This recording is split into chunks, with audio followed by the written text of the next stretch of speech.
I'm here today. I'd like to reach out to a lot of people in the community, small business owners, employees like yourselves, really just to give you guys a better understanding of what I do and how I can be a financial resource to you guys, if not now, maybe sometime down the line. So I have two offices, one off of Stone Oak and Sonterra, and the other off of the Forum. It's a high-rise building on the 8th floor. Beautiful views of the city. If you ever want to come up see the boardroom, I'd love to have you. Now, the purpose of me coming today is more of an informative meeting, an educational piece, to really empower you to take advantage of your financial positions and how to leverage those dollars, ultimately to have financial security in your life. So with that being said, I'll just jump into a very basic principle, concept that we talk about with a lot of our clients to have you, again, have a better understanding of how I work with my clients and how I can help them leverage their dollars into their financial security. Now, the concept we're going to talk about today is the financial house. So with any good house, anything like that, being any structure being built, what's the first step in that building process of the house? Anybody? Building the foundation. Foundation, right. If you don't have any structure to your house, then the whole thing is going to crumble. So we like to build out a strong financial foundation. Now, when we talk about the foundation, excuse me guys, I'm not an artist, financial advisor here, bear with me. So when we talk about the foundation, talk about four components here. Talk about health insurance, life insurance, disability insurance, and long-term care. So this first pillar, the real foundation of our financial house, it's all about you, right? I think we are the most important assets in our life. If we're not able to have our health, have our life, if we ever become disabled, a long-term care situation, I don't want that to be a financial catastrophe in your life. So you're able to leverage your dollars into making sure that you're taken care of in the event of a life event of life happening. How many people here have life insurance? Anybody in the room? Through work. Yeah, right? How's that? It's burial expense, right? With all the Yeah. policies giving us. We have a little bit here. I mean, like health insurance, we have a little bit. Life insurance, we have a little bit. So. Right. Yeah. So, I mean, my health, and I'm sure yours is very important to you as well. So I always want to start off with that, with the health insurance piece. Now, life insurance, excuse me, yes. I don't have any. Do you sell that? You know, I directly don't work with health insurance. However, I do believe it's a very important piece of our financial stability on our foundation. I have a lot of great people, agents, brokers who do work in the life insurance or health insurance business, and I'd love to get you with them if in fact you wanted some more information on that. Great, thank you. Awesome. So what I do focus on is life insurance, disability insurance, and long-term care in our financial base here. Now, the life insurance piece, I have a family, I'm a family man.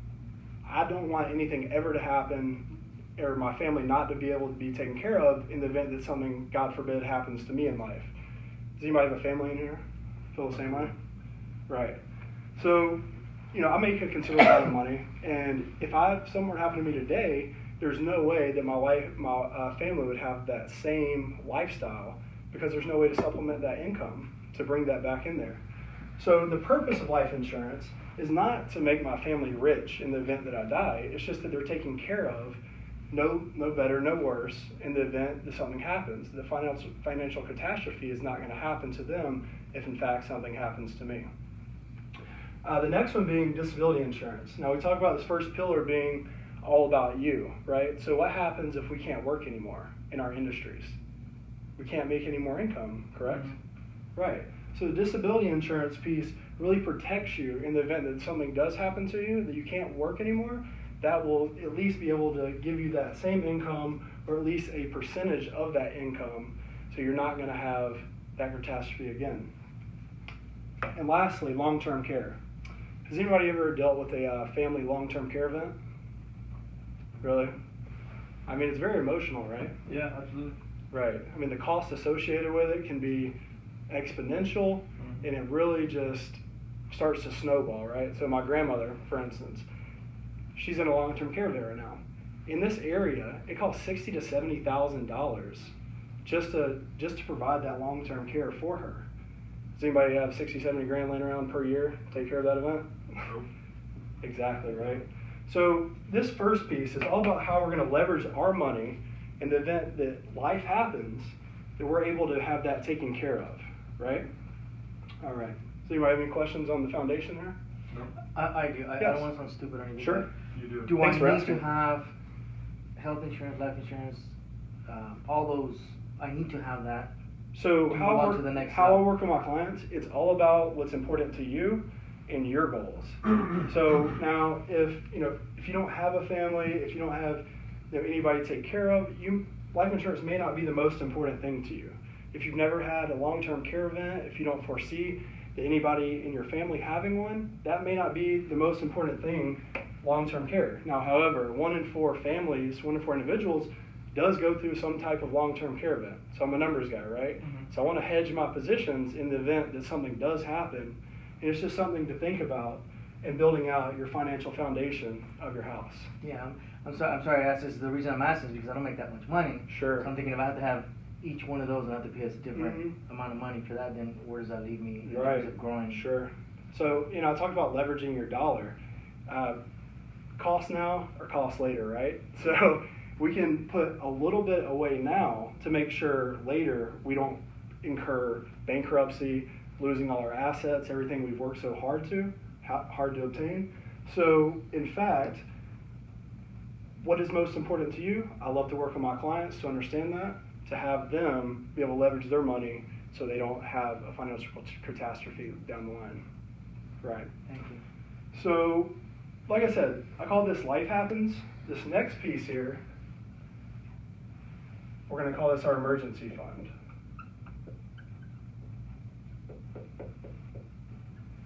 Okay, everybody see that? Emergency fund. I call this shit happens, right? I mean, what do? We go through the day, we don't plan for something. I hear every day, somebody has car issues, somebody has something that happens in their home, something comes up with their children unexpectedly, and they need that money to pay out right. Mm-hmm. How many people have their money in a savings account here? Anybody hold money in a savings account? And why does that work?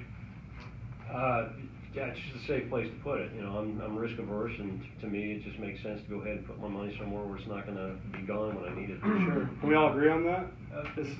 Savings accounts are very safe. Very liquid. Very liquid, right?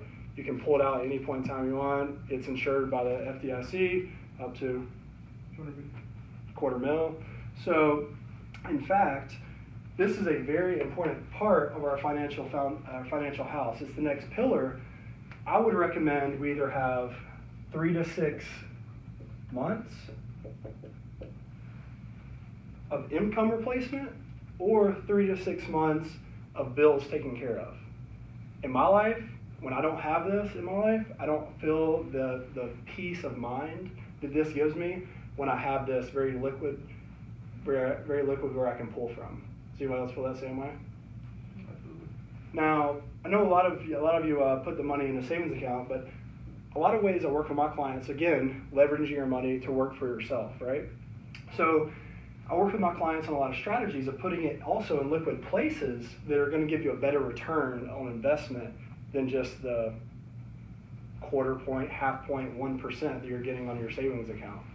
We can actually leverage that money into growing it faster, while at the same time having it in a safe place and having it liquid, so we can have it grabbed there.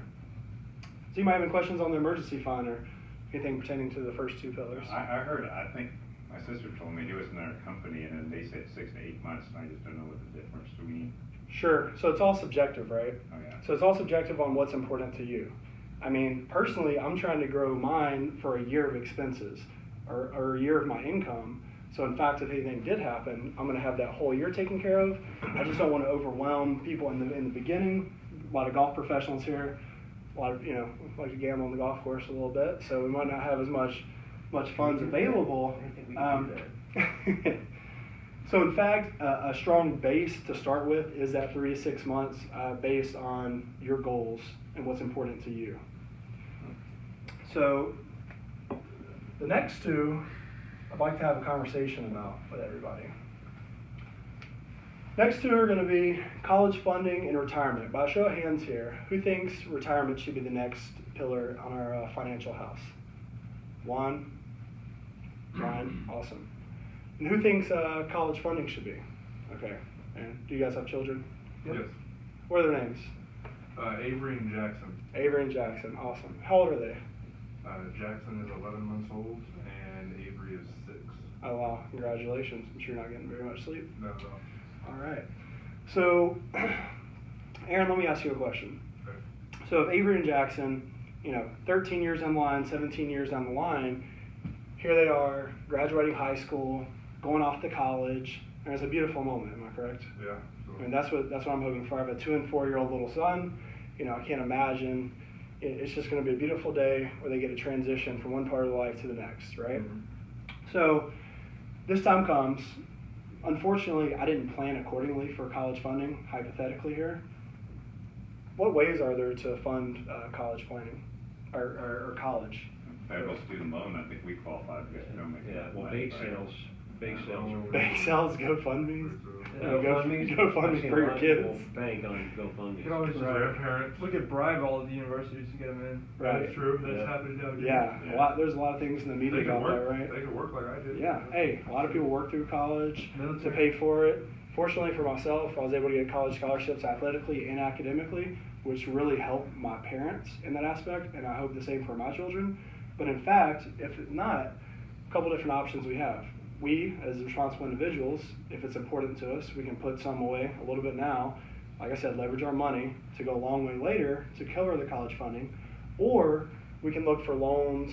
We can look. There's many ways of doing it, right? Sure. That we're going to be able to accomplish that feat. Now, in the same sense, let me transition to the retirement. So in retirement, paint a picture for you. You're 65. You're sitting down at the bank with Chase. You say, you know what? I really just worked with my financial advisor. He told me I needed $1 million. I really didn't plan for it, but hey, can I get this $1 million in loans? What do you think the bank would say? Heck no. There's no way, right? Because you're at the end of your working career. There's no way they're going to see that money, that return on their money, unless you have significant investments as collateral or assets as collateral. There's no way they're going to give you that $1 million, right? So that's how I work with my clients.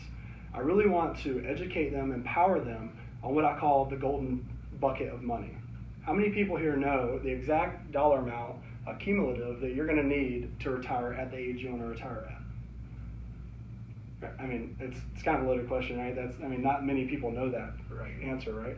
But that's what I want to empower my clients to understand, is what that number looks like based off of your goals and what you want retirement to look like. If you want $100,000 every year in retirement till you pass, we're going to come up with a strategy that's really going to put in place how to grow your money and what that looks like over time to get there.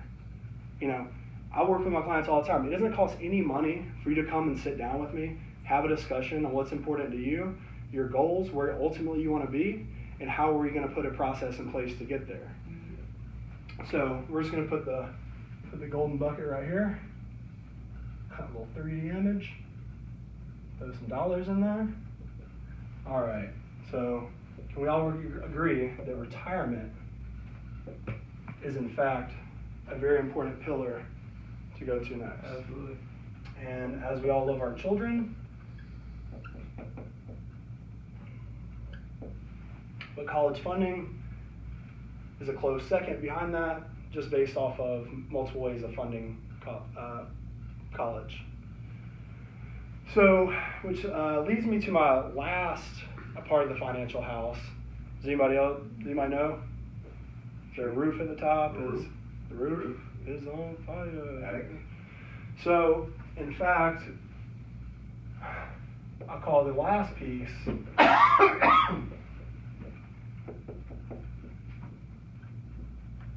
speculative investing. Now, speculative investing, to me, it gets me really excited, right? Because you can get exponential returns on your money. It at times can be risky, but at the same time, it can be a great opportunity to grow wealth, amass wealth, right? I mean, we can get into stock-specific options. We can get options trading. We can look at, anything you want to talk about. What cryptocurrency was hot for a while, cannabis stocks, anything that really piques your interest. Once we cover your financial base, your financial security up through the house, how I work with my clients on their financial planning.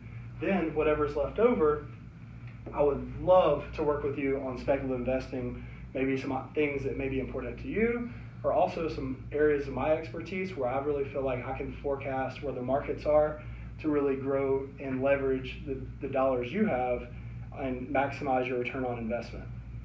Let me give you an example here just to bring it full circle. We have $100,000, right? We have a family. People come up to me all the time and say, hey, Robert, got $100,000. Let's double it. Let's double it in 6 months, right? I would love to do that, right? But the risk associated with that when you don't have your financial house built could be catastrophic for you. So if you take this $100,000, let's say we put it in cryptocurrency because you were hot on it, the trend was going forward, well, all of a sudden, bottom drops out, and institutional investors come out, they short cryptocurrency, it drops 50%, 75%. That's funny you say that, Mark. I just don't understand. I don't have $100,000. Right. I think crypto's kryptonite. Sure. So, for all intents and purposes, let's move this to $10,000. Now you're speaking Is that an easier number for everybody to work with? Right. So it was just for illustration purposes. I don't have $100,000 in my pocket right now to invest liquid either, so I definitely can identify with that, Mark. So let's say $10,000. It's a round number. We take $10,000. We say, hey, we want to double it immediately through speculative investing. Now, if we put it in these speculative investments with high risk, they're going to give you high returns. You could have a 50% loss, a bear market rolls over, you could have 30% loss in the S&P 500, and this would not be taken care of. Now, how I work with my clients to maximize their dollars, to really leverage their money to work for them, to make sure they maximize their financial security, is I diversify through life insurance, disability insurance, long-term care if these things are important to you. I build out my life insurance portfolios like I build out my investment portfolios. I want to understand what's most important to you in your life and how to make that dollar go as far as possible while giving you as much coverage as you need. We want to start building out the emergency fund. If we don't have that emergency fund there, something happens, I would hate for you to start pulling from your financial base of your house just to cover something that came up. Sure. Because we all know that's not the responsible thing to do. Your house is going to fall if you don't have that financial base there. Retirement. We all agree that this is very important in our lives, right? We're not going to be able to fund it later, so the more that we can put away now, the farther it's going to go later. The compounding interest, the compounding rate of return on our money can go a lot further in that 20 or 30 year time period. Can we agree on that? Absolutely. Awesome. College funding. It's very important to me. So as I build out my financial house, I'm also going to put some of this money towards college funding for my children, so they're not going to have to bear that cost on them. And then lastly, anything that's left over, I would love to work with you guys on speculative investing, anything that's important to you, something you may want to invest in, stock related, things that I may have knowledge on. I would love to work with you on that aspect as well. But with that being said, does anybody have any questions in regards to the financial house or how I work with my clients? I do. Yes. So you're saying that, I mean, again, I don't want to sound stupid, but do I need $10,000 to start with you? You know, I'm not putting a dollar amount on how much you need to start with me. I would recommend that we just come in, have a discussion. It isn't going to cost you anything. Okay. And then we can build out based off of your goals and your needs what that looks like and what it's going to take to really attain your goals. Okay. Cool. Good job. Good job, Robert. You're awesome, man. So when you're doing the financial house, it's different, those two different ways, right? If I'm gonna do it on Slow start, but on a single